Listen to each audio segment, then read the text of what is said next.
Welcome to the Jeff Knows Inc. Entrepreneurial Show with your host, Jeff Lopes.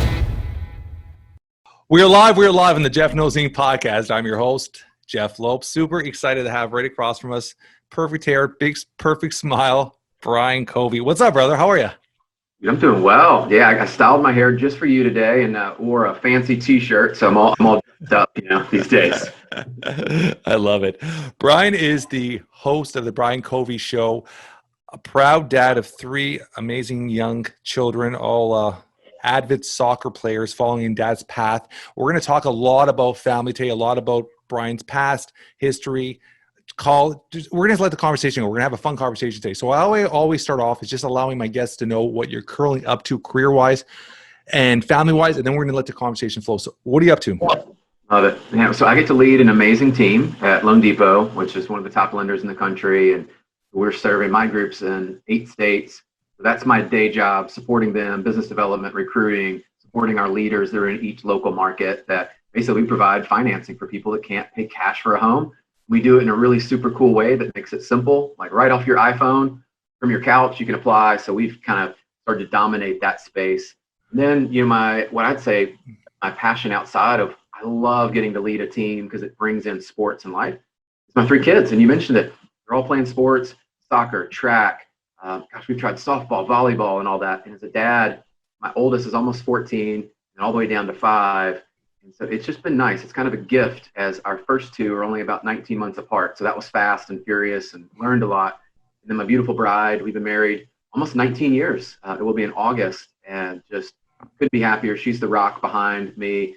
She pokes fun at me, but she keeps it real with me. And I tell her, you need someone like that in your life. Yeah, 100%. Even encourage you, but they're going to push you and call you out on stuff. And she does that balance really well. That's love, right? It's honesty. I mean, if somebody doesn't truly care about your well-being, they will never give their true opinion or feeling of what they feel about you or what your mission is. So having somebody call you out is needed in a relationship. Is that honest openness, right? I think that's so precious. So your oldest is your turning 14-year-old daughter? Yeah, in April. So yeah, my daughter she's turning 15. She's 14. Yeah, turning 15. My God, she's turning 15 this year. Yeah, she's turning 15 this year.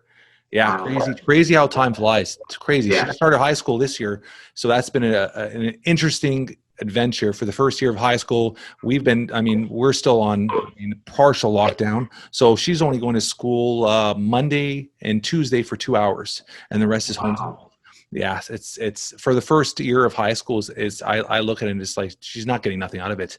They're doing 2 classes every 8 weeks. So the first block was drama and math. The next block is English and gym. And like her gym classes, she's doing a fitness workout in our living room it's hard. I feel so bad for her because it's been such a hard transition, because going to grade 8, you graduate. Yeah. And she never had a graduation. Paid for her to go on this school trip, which she's going to go from Toronto to Ottawa, spend a week there. And it was this big thing she was looking forward to for years to go. We had it all prepaid, and that was canceled. The last, obviously, 3-4 months of school, she was home. And to the point where she's always been really, really, like, the story of my son. So she's been the one we never have to worry about. She's always straight A student and kills it. And we didn't even pay attention to what she was doing. And her graduation was a virtual graduation. So we had our family over. We didn't even know what was happening. All of a sudden, everybody's on there watching. We put it up to the big screen and we're watching it. And they're like, oh, graduation, blah, blah, blah. And then they're like, we have awards. And they're like, for honor roll, Sierra Lopes. And I'm like, oh my gosh, she's on honor roll. We didn't even know she's on honor roll. That's how bad of a parent are we? And then the second, she won an award for best sibling. So her taking care of her brother always, which is, that means the world to me, because everything he's been through, and she's always watching out for him. So they saw that and they gave her that. So I think that was 2 really, really cool moments for us. But it was hard for her not to have a real graduation, not be around her friends. And now all her friends are all in different, they call them horror blocks. So they're all blocked differently. So she doesn't even see her friends. She's in school for 4 hours a week. It's a different world altogether, right? So I just can't wait till this gets back to reality. Yeah, and I wonder what they'll learn, like skills. You think about, we never had Zoom when we were growing up. Yeah. That's pretty much like it's standard in business, and we're like just communicating today. And you wonder, okay, is that going to help them some? And I've actually tried to bring in our kids when they're on Zoom classes. And I just had this conversation, Brian, this morning and I do agree. I mean, technology is where everything's going, and our kids are a lot more apt to technology than we were, and that's just obvious, just the way we've grown now. But I am a strong believer in our educational system in general. And we're having this conversation this morning where there's 3 components that I am strongly feel we need in our educational system we're not getting in, and our kids are not utilizing this. And when they get into the real world, whether they're entrepreneurs or to get to a career, they don't have it. Sales, networking, and public speaking. Mhm. If they were teaching this right through high school, think of how more prepared our kids would be to the real world. Another level. So now you're taking the networking aspect, whatever minimal it was there, they weren't taught it, but they're at least communicating with kids is being taken away with now being home, right? That face-to-face interaction, like you grew up, I'm sure playing, we're going to talk about playing sports stuff, you're always interacting, learning, talking, learning to ask questions. In front of a computer, are you really doing that? Well, we were adamant about where we could, even during lockdown, get our kids into training. And if it was small groups like 4 and 5, and we could do that, yeah, all the protocols and all that, but then making sure when team sports opened up, we're like, hey, look, whatever sport opens up, I told my youngest too, was like, you might be trying a new sport this year, because to that point, you need a coach, you need to be around other kids your age, out doing things. And it was wonderful that, we were able to create that for them, because I'm with you, not going to school for that long, and you almost look up and it's a year later and you don't even realize, we don't hang out with people anymore. Yeah. Not normal. Yeah. Yeah. Yeah. Yeah. So where do you see your kids? So obviously they're heavily involved in a passion sport of yours, soccer or football for the Europeans. Yeah. Where do you see, I mean, do you see them going to college? Is that a route they're going to pursue? I think my daughter has those plans. We traveled to Hattiesburg, Mississippi this last weekend in a travel tournament. She does travel soccer, so pretty high level for her age. And we talked about that, and there's a college there, Mississippi State, and then she's gone visited Ole Miss and Memphis and all these places. And I think for her, that's a desire of hers, if she can continue to train and get better and all. Yeah. She'd like to do that. I just shared my experience of being a college athlete. There were certain kind of privileges and things that you got being an athlete that I felt like helped me stay on the course to graduate to graduate with good grades. Yeah. And it's another level at college of the commitment, the interaction with people, how you manage your time, and basic things I look at today and I go, if you didn't have to do all that and your only part in college was just to go to class, you got part of the experience. I look and go, look, I was showing up to practice, training, committed, had to eat well, sleep well, train hard, do stuff outside of practice, all that. And oh, by the way, still carry a full course load and have great grades to make sure. And I'm highly competitive. So it didn't matter if it was on the soccer field or in the classroom. Like, I want to be my best and show up and see what I can do and what I can accomplish. So that was fun for me. It was a good, challenging environment that I take through today, just into life and business. Yeah, I love that. So let's bring back Brian. When did you first start playing soccer? What age were you? So I had an older brother that was 5. So the story goes like this: the younger brother, right? I mean, you're dragged to stuff. Can I ask you a question? Did you end up being a better player than your brother? I played, yeah, which. It's always like that. The younger brother, because they're brought up around the field watching, by the time they actually start playing, they're at a higher level. I always see that. Because I coached competitive. I didn't coach this year, but for 3 years I coached a traveling baseball team, and I managed and talked to a lot of coaches. I'm part of a baseball board, and you see always when you get a brother that plays rep, and then you have that brother's 3-4 years younger, they end up becoming animals when it comes to it. They're like little beasts. Well, it's hard not to when you think about, I'm showing up there 3-4 years old, don't know any different, right? And older brothers out there playing, don't know any different. Like, I'm kicking a soccer ball at a young age, and I was super blessed. For those that know soccer and know it well, you probably know the name Pele, right? Yeah, of course. Right. And then there was a guy named Kyle Rote Jr. Who also played. He was the first American footballer, and he played with Pele. So if you look him up, definitely check him out. He was in Memphis, happened to go to our church. Oh, wow. Volunteer and coach our church league, which is where I started. I laugh with people all the time, and I go, I started not only with my dad being involved, but literally one of the best footballers ever in the States. Yeah. There with his kids and volunteering and helping us learn. So there was a passion early on with great coaches and dads that really set the fire for me, that I was like, yeah, I love this. This is fun. Let's do more, right? Yeah. So competitive wise, you went to obviously rep traveling. As a kid, did you ever play overseas? It was more just the U.S.? Give me your little journey growing up. Yeah, so quite a bit. Talk about this. Now a lot of kids are going at a young age overseas, right? Yeah, and so there was a moment in my career that I was on our Olympic development team, and so I was on the pool for the Olympic team under 17. And so we would train and we would actually go overseas pretty much every summer from about 12 until 18. I was going somewhere in Europe or France. We would go there, lots of England. I mean, lots of teams. We would go over there and train. We would go for weeks at a time and do all of that. So I was exposed to a different level. And then obviously, when you're playing at that level at the Olympic team, I didn't make the final team that actually went to Japan that year and CONCACAF and all that was going on there. But I was around that environment and saw what's possible.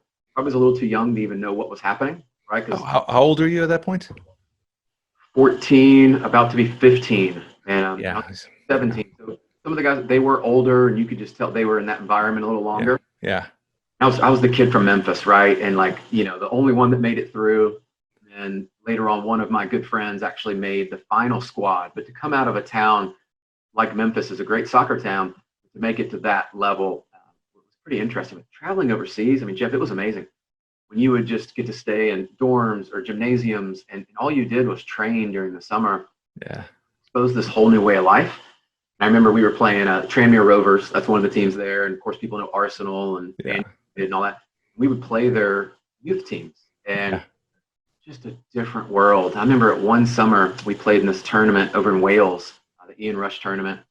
And I remember I was talking to some of the coaches and all that, and there was this small opportunity. And I don't even know all the details because I was so young, but I was invited to come back and train with them. I didn't do it. Often wonder what would have happened, right? Like the American boy leaves and goes. Today it's normal. Back then, people leave and like leave families, schools. Yeah. No idea what was there, but I think everything happens for a reason. But it exposed me to the game that I still love today. It's just such a huge part of my life and my kids that I'm glad I got to do that, because I can't go back, right? I can't go back and No. try to do it again. No, I love that you said that, because another conversation I was just having just before I got on with you. I was on another Zoom with somebody else, and we're talking about learning to live as if today's your last day, live without regrets, because that's the biggest killer, and that's the biggest attribute that people go through in their lives, where they always live with regrets. Is always, I should have done this, I should have made this, or should have tried this. If you from a young age start engraving to your kid's head, if they have an opportunity to take it, if you have an opportunity to do it, you never want to live with regrets, because that's probably the hardest thing to live with, right? So yeah, I love that aspect of it. So European, I mean, so when you actually finished college, you played, let's dive into that. Once you're done college, what route did you go? So we have the draft here, and so MLS and what was A-League then, it's USL now. Yeah. Out. Went and trained a little bit for almost a month out in Colorado with their team. And then I got picked up and actually got to start, which was great, because at that level, you want to play. You want playing time. Yeah. So I got to play here in Nashville, which is where I fell in love with the city. And we got to travel quite a bit. It was a really good experience. It's like, so where originally were you from? Memphis, which is about 3 hours in the state. So not far, which, I'll tell you this, Jeff, this was really cool, is still at that age. I mean, remember, I'm still in my early 20s. I've got friends. I'm hanging out, still trying to keep up and all this. So it was nice. I had some friends that had moved to Nashville for jobs after college. My family's only 3 hours away. It was a nice way to kind of introduce me to the next level, and great coaches, great players. It was a great experience that I felt like, I'm so glad that I made it and didn't, like a lot of players make it through college. Some probably could go on, but don't go on. Yeah. There's some that aren't qualified or don't get picked up, and so that's a whole other thing. But have the opportunity. I always told myself, if someone will pick me up and let me play, I'm going. I always wanted that on my, not to say resume, but just to say, you know what, all the years my family put time, energy, money into me, that we accomplished this goal that we got to. It's a huge accomplishment to go pro in any sport, right? I mean, it's a massive accomplishment because the odds are very, very, very low. Yeah. I mean, you probably have a better chance of winning the lotto than turning pro in a sport, and especially starting for a team, right? So it's incredible. So with that venture, playing pro when you got there, how many years did that lead? And give me the story from there on.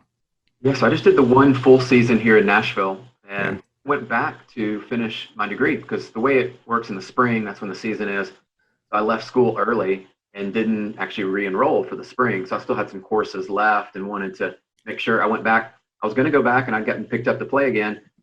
And just the way fate would have it, it was actually when I met my now wife and I was finishing school. And I had this just, for me, it was a desire to say, okay, I've accomplished where I'm going to be. And I was realistic about my talent. It was going to take me years to kind of move to the next level and play or to earn that time.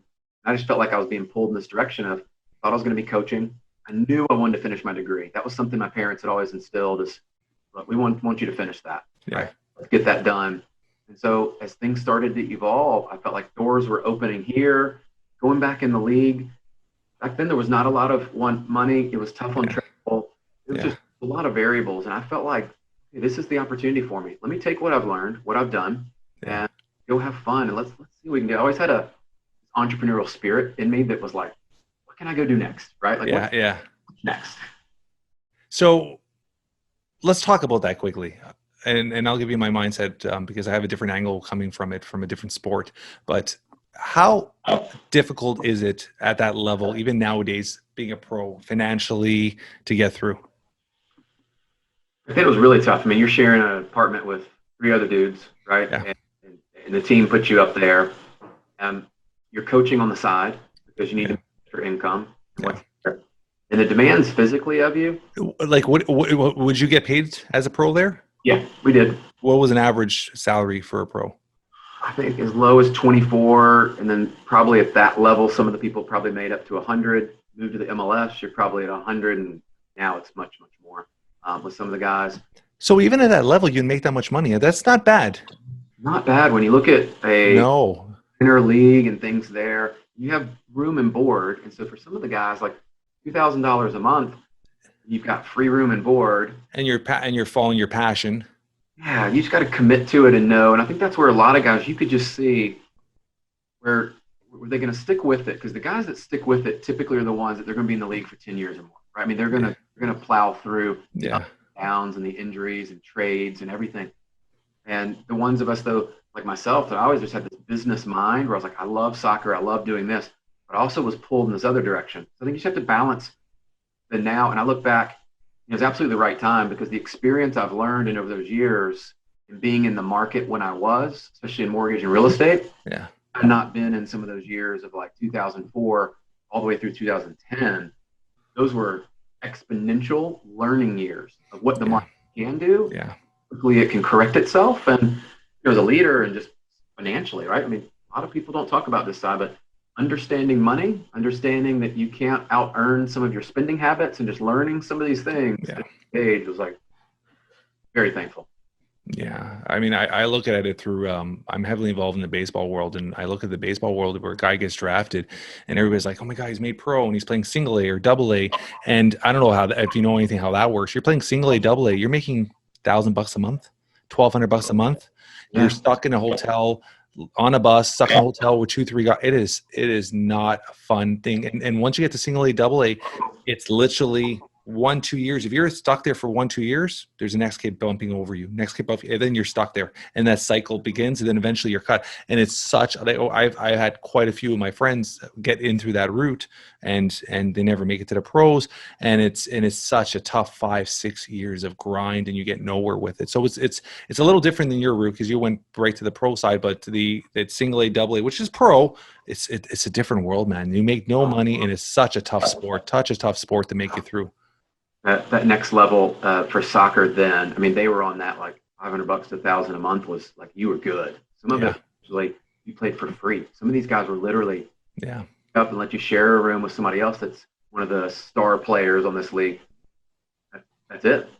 Like, that's crazy.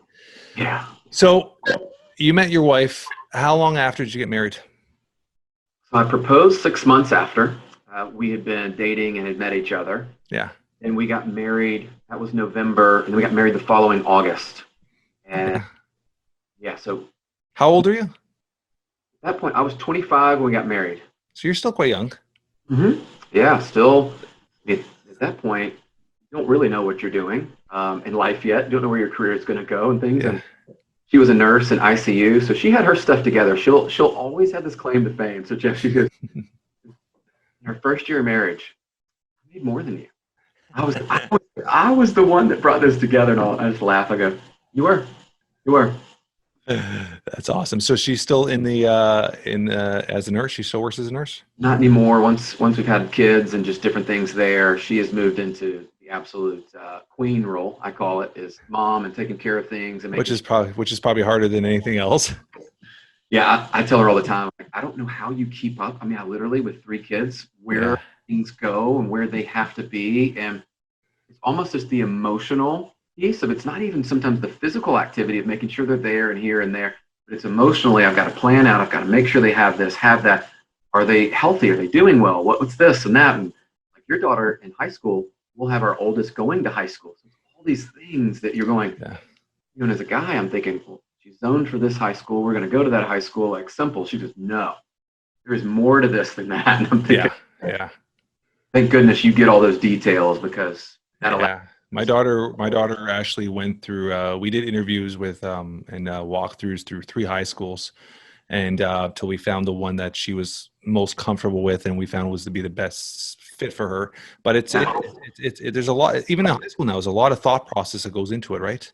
Academically, sports wise, and all that stuff. She really enjoys soccer too, not at a competitive level, more of a high school fun team level and stuff. Sure. But she's a high performance dancer, right? So that's a different world altogether too, right? So it has to be something that focuses on that. That's like, she's doing dance like 7 days a week.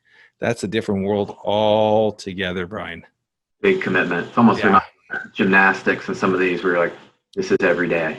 It is every day. Her dance is literally every single day. I mean, now it's because we were on lockdown. She was doing it. She was doing, like, it's crazy. She's doing 2 to 3 hours of Zoom dance every night.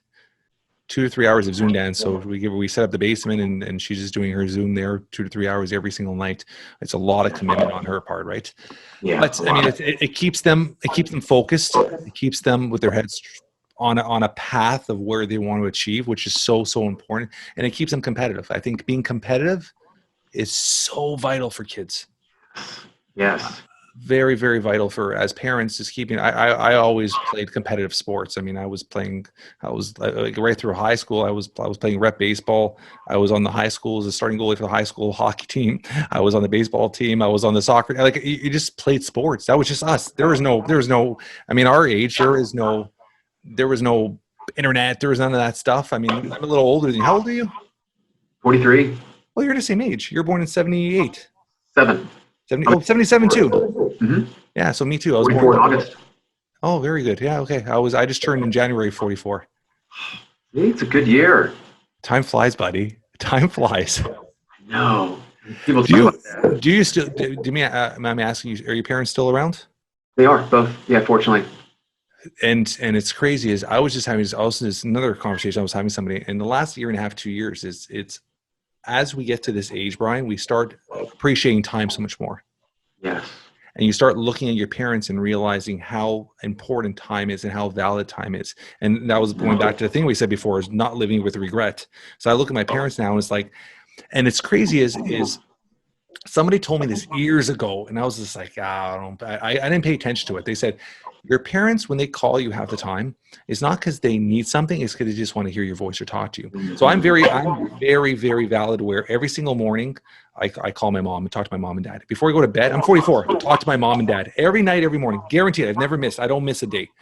And my parents live about 40 minutes from us, and I still drive down 3-4 times a week just to have a quick coffee with my dad and stuff like that.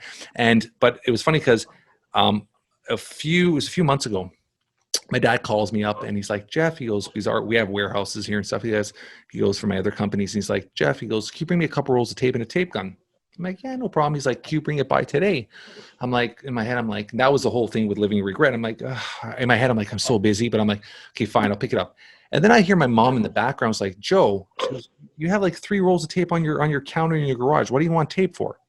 And he was quiet, and he was embarrassed. I just played off. I'm like, okay, I'll be there. And I hung up on him because it was that validation of he literally just wanted to spend time with me. It had nothing to do with the tape. And they're starting to understand that. So we have to appreciate that. And I go out of my way to make them spend as much time with their grandkids as possible.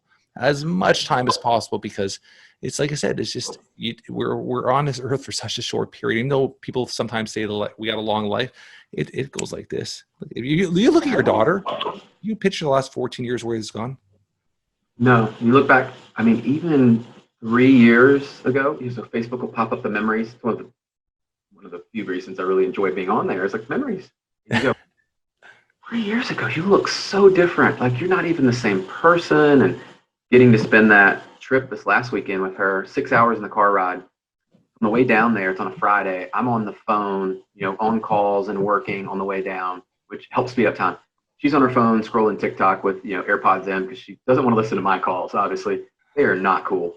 And the way back, it was the best gift she could have ever given me. Is she wasn't on the phone. Obviously, I wasn't on calls or on the phone on Sunday. And we just got to talk almost 6 hours about life and dreams and just so much. I remember telling my wife when I got home, I was like, it would have been possibly the best 6 hours in a long time I've ever spent. I just felt so connected. It was like our relationship went to another level. And I just got to listen. And so I get it. When we get off here, I'm going to use your address. I'm going to send you my book. And one thing I wrote in my book is building memories with road trips. That's something we're very valid on. Is every year we take last year our pandemic changed everything, but we try to take 2 road trips every year, and we try to make them long road trips. Yeah. Because there's nothing like the last road trip was last year. Beginning of last year, we went to Myrtle. So from Toronto to Myrtle, 20 hour drive, 20-something hour drive. On the way there, we stopped at Virginia, slept the night, and then continued. On the way back, we had such a fun time in Myrtle. Had such a great time there. So the way back, I said, you know what, we were supposed to leave. I think it was on a Saturday night or something like that, or Saturday, and do the same thing, stop in Virginia and then do the half and half split. I said, you know what, we're canceling our hotel. We're going to stay an extra night here. I'm going to gun it home in 25. I'm going to just drive straight. So I said, we got up at 5 a.m, got in the car and just boomed it back. And that ride back, my son threw up 3 times in the car. We almost hit deer 2 or 3 times. We were dead tired, nauseous. But honestly, Brian, it was the best memories you could have. We sit there sometimes just laugh at the stuff we did, the truck stops we stopped. Those memories you build in a car when you're confined, you're upset, you're sweaty, you're hot, and it's just the greatest memories, like the greatest memories. Right. And I learned that from my parents. My dad was a blue collar worker working at Ford Motors, 30 years. He worked 2 weeks day, 2 weeks night, 2 weeks a month. I wouldn't see my dad. But one thing he would do every summer is he would block 4 weeks vacation straight. He would get in the car and we'd drive up to Cape Cod. He'd rent a little cottage by the beach. And for 3 to 4 weeks, every summer we lived by Cape Cod. And that was something we did every single summer. And those road trips was hands down the greatest memories as a kid. And I always told myself I was going to do that. And when my kids were old enough to remember, the first real road trip we did was to Cape Cod. I took my kids to Cape Cod.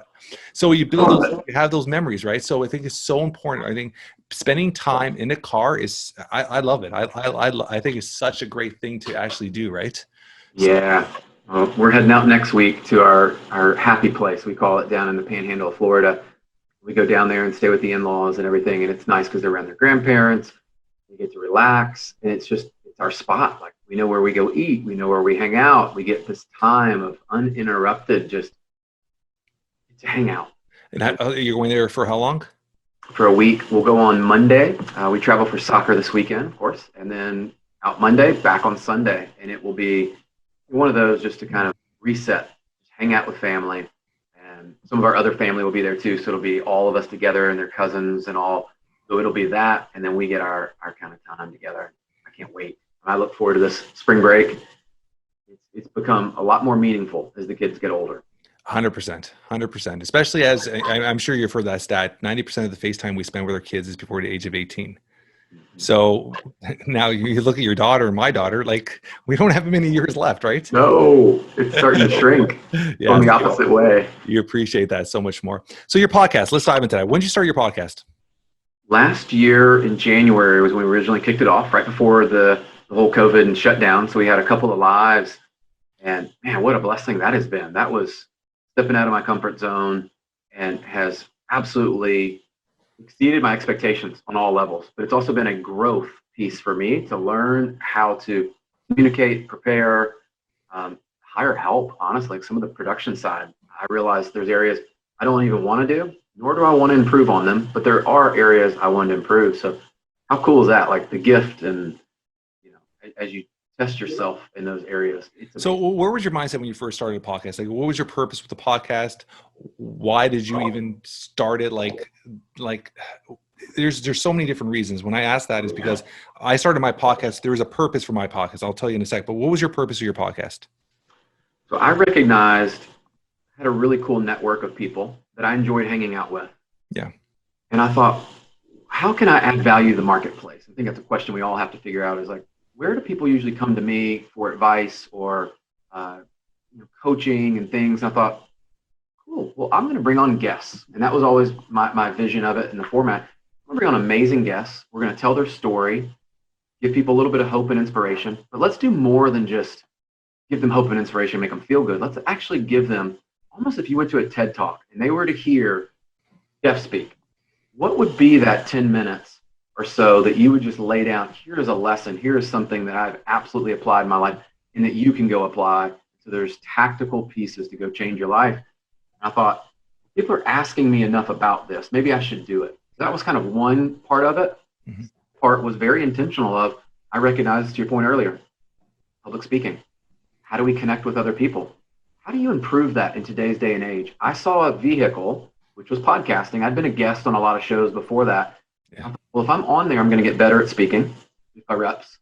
I'm going to learn this. I'm going to hire a coach to help me through it so I can improve that. So when I get back on a stage and speak, I can improve my message and get clarity. And then the last part, and it actually came to fruition differently than I expected, but I knew my network was great. But I also wanted to seek out new people that I was connecting up with on social, just like us. I said, well, how do we connect? Because if we don't fly to meet each other, the old way would have been we had to go together to a conference and hang out. Well, it played out just perfectly in the fact that no one's traveling. We all had time. And so I was able to book some guests and some people that maybe I wouldn't have booked. Yeah. It had not been a normal season that they're on the road and they're traveling and to get into their camp. And so those are the reasons. And no one in my industry was really doing what I was doing with it that I saw. There was a lot specific to mortgage and real estate and how do you build wealth and that. And I have those, right? I mean, I definitely coach to that and talk about it. But what if we could create something different? And then that allowed me in my role to attract great people. People could look inside our organization and see what our culture was like. And I will tell you, it has absolutely been a catalyst for our growth in our team because people, they know who they get with Brian because they see me online, the team that works for us. And when they come work here, if they do, like, man, this Brian is the same guy I saw in the video, the same guy that he shows up over here at loanDepot. Authenticity. Field. Like, yeah. So they know if they want to work on our team, if we would work well together. And I thought, man, no one's doing this. So let's roll. Yeah, I love it. I love it. Yeah, I mean, having a clear vision of what you want to come out of it is so important because, I mean, they say there's like 1.8 million podcasts out there right now. Yeah. It's pretty insane. And most podcasts last, they say, between 5 to 10 episodes. There's the amount of abandoned podcasts on Apple, they say, is insane right now. So it's very clear, obviously, as you start increasing. How many episodes have you pre-recorded? We're at 40 and actually slowed it down a little bit. And that was mainly just learning, right? Lessons of building out our team and how fast we could actually produce. And then obviously with my role in leading the team and as a dad, I said, that's about what I can digest. So you do one a week or one every 2 weeks? So I'm right at one a week right now is what we've moved into. Yeah, and there was a little bit of a season that I slowed down, but I expect this year will be the one a week, and we're sticking to that pretty well, which is, I think that's the right rhythm for me. Yeah, everybody, you have to find your comfort zone and your rhythm. I think that's very important because it comes across. You can burn out and lose the passion very quickly if it's not something you're running, right? Yeah. When I started the podcast, I started mine's in March, and we've pre-recorded 100 and I think you're 105, 104 episodes already. Yeah. And I have preset over the next 6 weeks another 10, 12. Yeah. So we're hitting off 2 a week with ease, and it's But I got a really good team. I got attitude. Like we have everything's. I'm very smart of how to fire myself from positions pretty quickly. I've been an entrepreneur for 25 years, so I get that pretty quickly, right? So I know my strengths and I know where to. Don't get me wrong, I love my strengths, but I still love learning how to do everything. So I actually learn how to do everything first, and then I'll fire myself once I know how to do it, because I always want to have that backup plan. If that person's gone, the show must go on. That's right. So I always do that. That's one thing I always do with all my businesses. I always learn every role, and I know how to do everything. And it comes in handy. When the pandemic hit, all my staff and my main company Camor were gone, and the show must have to go on, because I went B2C. I started going online. I put a lot more money towards marketing and I focused online. But I was packing, receiving, labeling. I was doing everything. I was literally, you got to do, right? That's just entrepreneurial mindset, right? But yeah, it's pretty. But do you have any great stories of a guest or somebody you had on? You're just like, wow. I always ask podcasters that. Yeah. So what's cool is that's actually what birthed my book. So we just released that last Tuesday. Okay, we're going to talk about that. Yeah. Yeah. So I mean, it's a perfect kind of parlay into that. Is when I look back on what were the guests that people engaged with the most, gave me feedback on, and I felt like really kind of identified with the show, like why we did it. And you'll find different people in there. You're going to find some, like the David Meltzers of the world, just high level of EQ and intelligence and that business mind that you could listen to him for hours. And if that's what you're wanting to learn and hone in on, but you're also going to get his story of how he's made all these millions of dollars, lost it all, and built it back. And I went through something similar in 07, 08 when the market crashed and realized, wow, none of us are bulletproof enough for that, and lessons are taught. So I would say that was one that was really cool. Another good friend that came out of all this, Matthew Newman, and he's got Start at the Finish Line. And as a dad, he has a really touching story of, without giving away too much, how he found out in a very unique way that he actually had a brain tumor, and how he dealt with it and what he's doing now. It touched my heart just because he's a dad, and his story, and to go through that. And you often wonder, if that was me, would I respond the way he responded? I think there's a lot of inspiration in his story. He's also a successful business leader, right? He's doing things outside of just speaking and all that. That was cool. And then there's a ton of others. There's some of my friends in there. So a lot of it. So it's pretty much all stories of individuals that were on your podcast. That was your book. Oh, very cool. Very cool. That was it. Yeah, we did 11 chapters that we selected those guests. And obviously I put my own chapter in there. So 12 chapters. And at the end of each, when you take the hope and inspiration of story, then you give the tactics of what they would speak on if they were on a stage. And then I put at the back end of each story, what did I learn? What was my big takeaway that I went and implemented that I felt like was really the biggest thing that I learned from them. And I wanted to give insights into not only how I think, but if you're listening to this, you may get something totally different. But here's what I took away. And that might help you with where you are. And then my chapter, it flowed beautifully. I've been, quite honestly, overwhelmed. In the last week, we've only been on Amazon a week, and I'm like, the amount of people buying it and friends showing it. You know how it is. You're just like, you put something out into the world and you go, don't know. You believe it's going to make an impact, but how big of an impact? And there's the whole other marketing and promotion side of it that I'm sure we'll get into. But cool. Sure it's a fun experience, right? Yeah, you've done it. And it's like the fact that you're getting pictures. Like I had a picture this morning from one of my neighbors, super cool guy, and his two sons are holding the book, and they're like, "Hey, Mr. Brian, you got to come by, sign the book later." And I'm just thinking, this is really crazy. Yeah, it's crazy. Like I was a guest on a podcast this past week. That's another thing too. We're going to talk about that quickly, but I was a guest on a podcast this past week, and the young lady that interviewed me, she obviously read the book inside. She knew every inch of that book, and the book's called Entrepreneurial Dad. And she's like, this is, I love this book. I bought copies for 5 people that know Entrepreneurial Dads.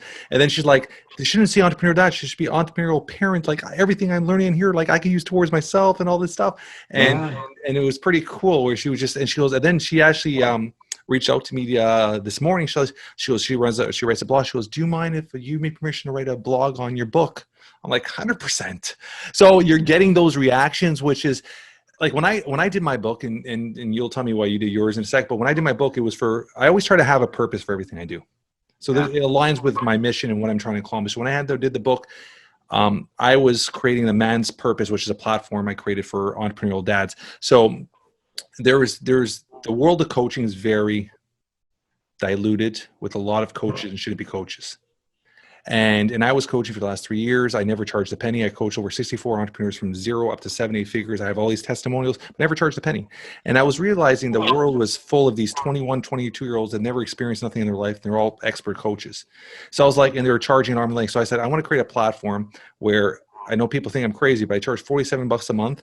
And it's literally once a week, I coach everybody as a group coaching business and stuff. So I wanted to create a platform for that. So the book, the whole idea with the book was I wanted to create a book that if you read it, a short, quick read, that you're going to turn around and say, I want to learn more about Jeff. That was the whole purpose of the book.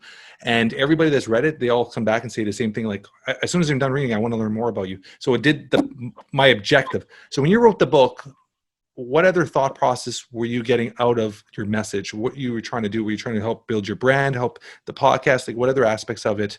Because there's obviously, at the end of the day, is that you're a business too, right? So what were you doing? What was your objective with the book besides obviously creating lessons and stuff for people? So outside of the podcast had already aired, right? So it was this idea that came to me of my audience had grown and shifted a lot in 2020. I had really spent a lot of time there growing. There's people that wouldn't have caught earlier episodes. Maybe they wouldn't go back and listen. Maybe podcasts are not their thing. Maybe they're a book reader. And I'm saying that people like to read. And I thought, well, what if we could take, a 40, 45-minute podcast episode? We could just give you almost like that quick hits of this. And if you like it, and you're like, man, I relate to that story. Jeff's story here, what he's talking about. I want to go hear more. Cool. There's a whole podcast episode.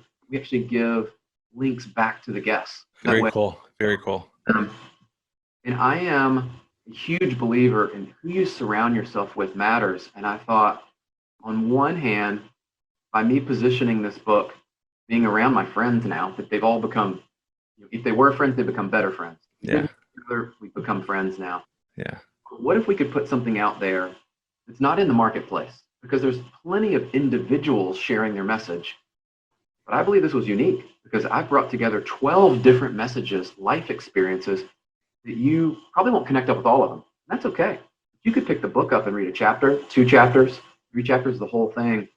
My ultimate goal was to test the market and to see what people thought about what we're doing and what I believe is needed in the market, which is somebody who's real. I'm a soccer dad, former pro player, all that stuff, but I've got a family, I'm running a business, and I'm learning and growing myself. I don't have it all figured out. Yeah.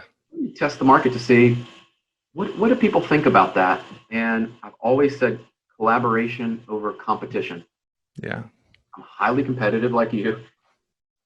When I started collaborating with people and sharing ideas, what has been so cool, the byproduct of this thing, Jeff, is literally now all these guests are collaborating on ideas and our networks have exponentially grown together. And we've been able to connect people with the right people, right? So maybe you and I go do something together over here because your expertise is in this area, mine's over here. And seeing some of these guys speak together and they're on platforms, I believe when we get back to where we're traveling and people are doing live events, there's going to be a day that we bring in this group and we absolutely blow the roof off. Yeah, I agree. And with their message and just transform what people have seen. And I believe they all have powerful stories and messages that need to be shared in the world. And everybody's going to with someone that they see a little bit of themselves in that story. Yeah. And, the last piece I'll share with you that I didn't expect, I kind of knew because people would tell me, Brian, if you write a book, you're validating yourself and all that stuff. That's all cool. But I have been able to meet some amazing people that need help. And the world needs more of us to step up and to help people. I got a tip yesterday, and I won't go into it all, but just basically, I'm just kind of down on their luck. I mean, they've had a couple of situations happen, and they reached out. They're very similar to you, not charging them. We're just connecting up, and they just need some insights. Just, what would you do if you were where I am? I'm not feeling it. I'm not winning in life. Yeah. I can just help one person or get that out, dude. Come on, that's what I believe we're called to do. Yeah, and I love what you're saying about the networking and realizing, like, all my companies I've done, I've built a handful of companies I've built and exited, and we'll talk when I'm in your podcast, but I've never looked or focused on competition. I'm aware of them, but I never focused on it. But I understand the importance of networking and working, collaborating and working together, because you are united as a team. You're going to get a lot further in life. And I love, and like I said, the podcast has been one opportunity to network with people I would never network before and build relationships. Like Mike Diamond, for example, we talk almost every day now. Like there's people that we have built relationships with, like Brian and me text. Yeah. Bogart, we text like every other night to each other. We were always talking. So you build these relationships with these people, and exactly say when the world eventually opens, and especially our border eventually hopefully opens, it'll just make the world so much more smaller. This allowed us to really, really gas people and learn people and grow and see the opportunities of all networking and helping each other. So I 100% agree with that. So amazing.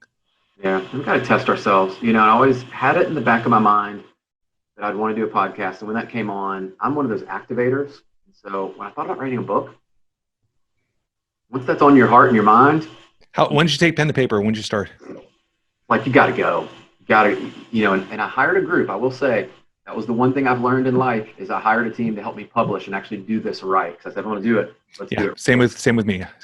Right. Like, I'm not putting out something halfway and not doing it right. And I'll never regret that decision. I've learned so much. And we're going to start on the second book. I have an idea that won't be, the same format, obviously. It'll just be more of an idea and an area I don't see this topic being covered. Yeah. I love that you're saying that, because I'm already writing chapter 3 of my second book. I started in March. In March, I was already running 2 full-time corporations with all staff, like pretty big companies. We got quite a bit of properties. And I started in March. Podcast, built a platform, wrote a book, got certified NLP, got certified as a life coach. And then the same thing, networked. And then I'm since March, I've been on 60 something podcasts as a guest. I've had like 70 publications. Like I really took it to another level of commitment. And the crazy part is they never changed my family schedule.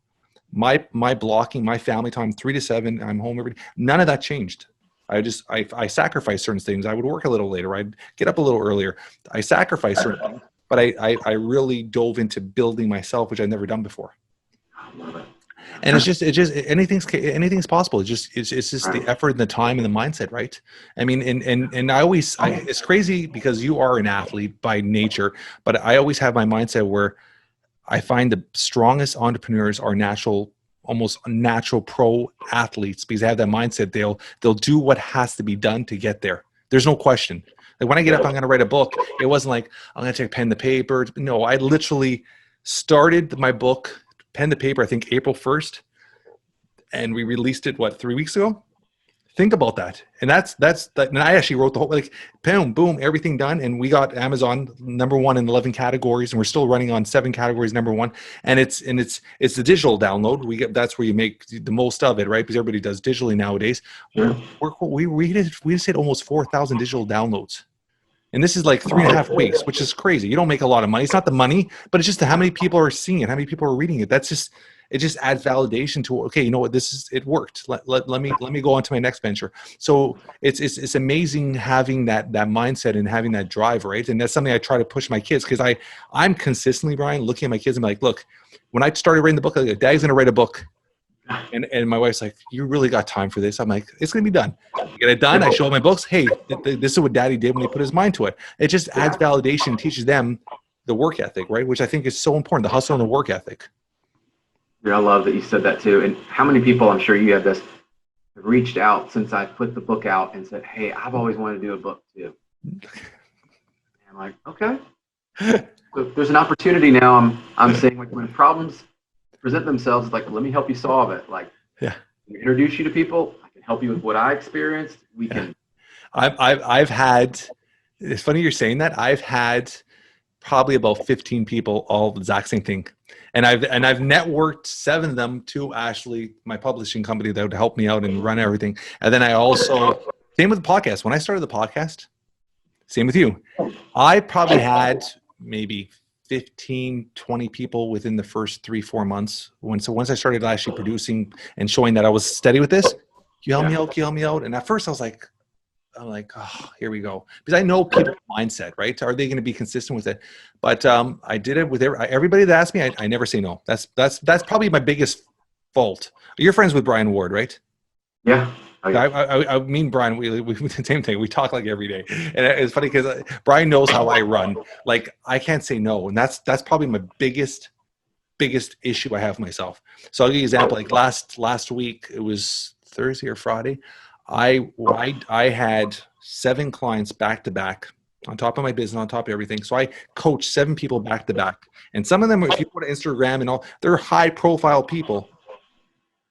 I never charged a penny. So I was drained by the end of the day, running my business, running my staff, coaching 7 people. And Brian's like, what's wrong with you? I'm like, I can't keep my eyes open right now.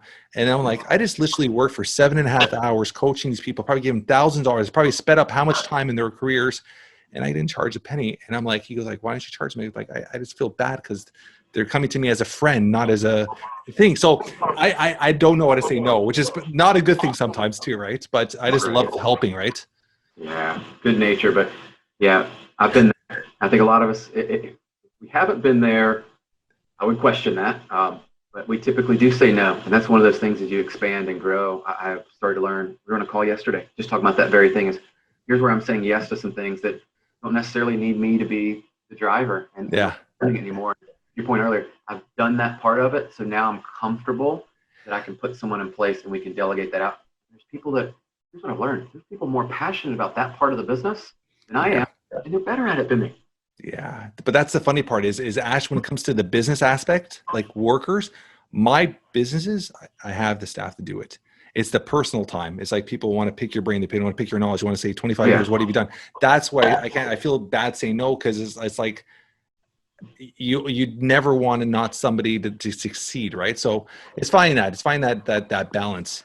This has been a great conversation, buddy. We're over an hour already. I'm going to ask you one question. I never have a set questions. I just have one set question at the end. I ask everybody, if something were to happen to you today, in a few words, how would you want to be described or remembered by your loved ones?